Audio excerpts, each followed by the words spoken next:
entre la lectura de la seva tesi doctoral i el seu traspàs. Imagineu-vos, doncs, el que hauria pogut escriure, el que hauria pogut fer si no hagués mort tan prematurament. Fa un parell d'anys, la família Vicenç Rahola i un grup d'universitaris i amics vàrem creure que l'any 2010, quan s'esvindria el centenari del seu naixement i alhora el cinquantenari de la seva mort, seria el moment oportú per organitzar una sèrie d'activitats que servissin per recordar la ingent obra científica i la personalitat desbordant de l'historiador que, al meu parer, més ha influït en la renovació de la historiografia catalana i espanyola del segle XX. En nom de la comissió organitzadora del centenari de Jaume Vicens i Vives, em plau donar-vos compte de les diferents activitats que es duraran a terme al llarg d'aquest any 2010. Demà, 11 de febrer, a les 8 del vespre, al Museu d'Història de Catalunya tindrà lloc la inauguració de l'exposició Jaume Vicens Vives i la nova història. Aquesta exposició, que ha estat comissariada per Josep Maria Muñoz, repassa en 7 àmbits temàtics diferents facetes de la vida i de l'obra de Vicenç. Els anys de formació, les seves renovadores propostes metodològiques i la seva aposta per una nova història, les seves iniciatives com dinàmic catedràtic d'història moderna, com a editor, les seves activitats cíviques i polítiques i, finalment, el seu llegat. Aquesta exposició tindrà un caràcter itinerant i se'n farà una versió catalana i una altra de castellana. La primera, a més del Museu d'Història de Catalunya de Barcelona, podrà contemplar-se també al Museu d'Història de la ciutat de Girona, a la Universitat de València i, finalment, al hall de l'edifici històric de la Universitat de Barcelona. La versió castellana s'exhibirà a Madrid, a Sevilla, a Saragossa, a Baeza, Toledo i a Pamplona. Coincidint amb l'exposició, s'han programat a aquestes ciutats un seguit d'actes acadèmics sobre la vida i l'obra de Vicenç, organitzats per diferents institucions, des de les universitats, el Consejo Superior de Investigaciones Científicas, la Residencia de Estudiantes de Madrid, el Archivo de Indias de Sevilla, la Universidad Internacional Menéndez Pelayo, la Asociación Española de Historia Económica, la Institución Fernando el Católico de Zaragoza i l'Instituto Jerónimo Ortaiz de Pamplona. Igualment, sota la coordinació de l'Institut Universitari d'Història Jaume Vicens Vives de la Universitat Pompeu Fabra, al llarg d'aquest any 2010 es celebraran unes jornades acadèmiques de debat sobre les diferents temàtiques que foren objecte de recerca i especialització per part de Vicenç. Així, es repassaran les seves aportacions, les més recents, sobre els remences, la ciutat de Barcelona al segle XV, el naixement i la construcció de l'estat modern, l'evolució dels estudis d'història econòmica, dels estudis sobre la Catalunya del segle XIX. I també es farà un repàs de les activitats de Vicenç com a organitzador d'iniciatives universitàries, com a articulista de premsa i com a ciutadà compromès amb el seu temps i amb el seu país. Les institucions acadèmiques que organitzaran a les seves respectives seus aquestes jornades d'estudi i de debat són la Universitat de Barcelona, l'Autònoma, la Pompeu Fabra, la de Girona, la Rovira i Virgili, la de Lleida, la Oberta de Catalunya, la Internacional de Catalunya, la Ramon Llull, ESADE, la Catalana de Prada, l'Institut d'Estudis Catalans, la Reial Acadèmia de Bones Lletres, el Museu d'Història de Barcelona, l'Arxiu Històric de la Ciutat de Barcelona, el Cercle d'Economia, així com també el Centre d'Estudis Catalans de París. Igualment, és pertinent indicar que la Confederació de Sociedades Científiques Espanyoles, a proposta de l'Associació Espanyola d'Història Econòmica, va decidir a la seva darrera Assemblea General recordar com científico del año 2010 a Jaume Vicens Vives. Igualment, al llarg d'aquest any s'editaran diferents obres.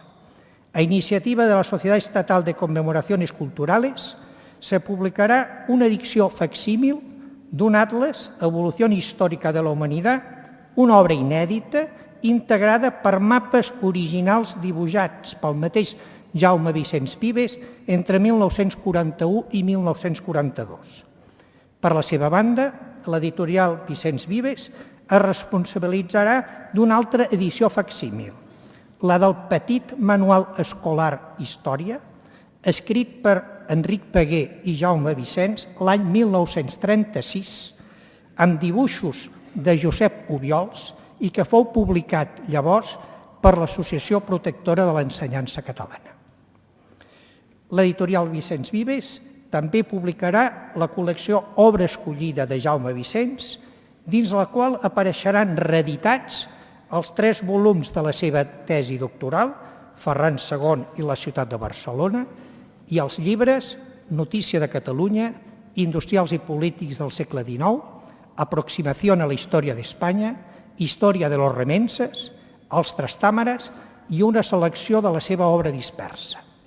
I com a complement a l'exposició abans esmentada, es publicarà l'àlbum Jaume Vicenç Vives 1910-1960. Cal indicar que totes aquestes activitats i iniciatives compten amb el suport de la Societat Estatal de Conmemoraciones Culturales, del Ministeri de Cultura i de la Comissió de Commemoracions Històriques i Culturals de la Generalitat de Catalunya, així com amb el patrocini de la Fundació Akbar. La comissió organitzadora del centenari ha cregut convenient convidar el professor John Eliot per fer el Parlament inaugural de l'any Vicenç Vives. Com és conegut, Sir John Eliot és un dels més prestigiosos especialistes europeus en història moderna, tal vegada el més destacat en història del segle XVII. Ha estat professor a rellevants centres universitaris britànics i nord-americans. Va ser distingit amb la Creu de Sant Jordi de la Generalitat de Catalunya l'any 1989, amb el doctorat honoris causa de la Universitat de Barcelona l'any 1991 i amb el Premi Príncipe d'Astúries de Ciències Sociales l'any 1996. Però sobretot el professor Eliot està aquí en condició d'antic col·laborador i amic de Jaume Vicenç. Permeteu-me, senyors i senyors, que amb aquesta breu presentació que faig del professor Eliot utilitzi paraules del mateix Vicenç per explicar la ràpida compenetració que aquest investigador anglès va establir en Catalunya i amb la seva identitat cultural. En una carta que li adreçà el 25 de setembre de 1954, Vicenç no s'estava d'expressar-li el més viu plaer per l'atenció que suposa el fet d'escriure en català.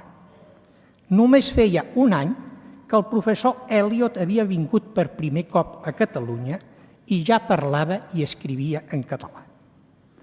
Amb una altra missiva, aquesta escrita des de la clínica de Lió, el 16 de juny de 1960, 12 dies abans de la seva mort, Jaume Vicenç encara tenia forces per recordar al professor Eliot els profunds lligams que l'unien als historiadors catalans. Vostè forma part de la nostra família espiritual. És com la veu d'un germà que ressona a prop de nosaltres. Sigui un cop més benvingut entre nosaltres, professor Eliot. Moltes gràcies, senyores i senyors.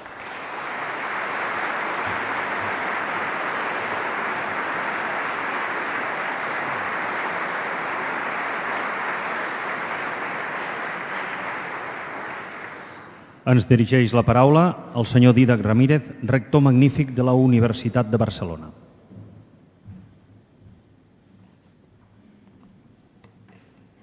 Molt honorable president José Montilla, excelentíssima senyora Ángel González Sinde, presidents Pujol, Maragall, president Rigol, honorable senyor Josep Lluís Carot Rovira, honorables consellers, professor Eliot, senyor Borja de Riquer, autoritats, familiars, Vicenç Rahola, senyores i senyors.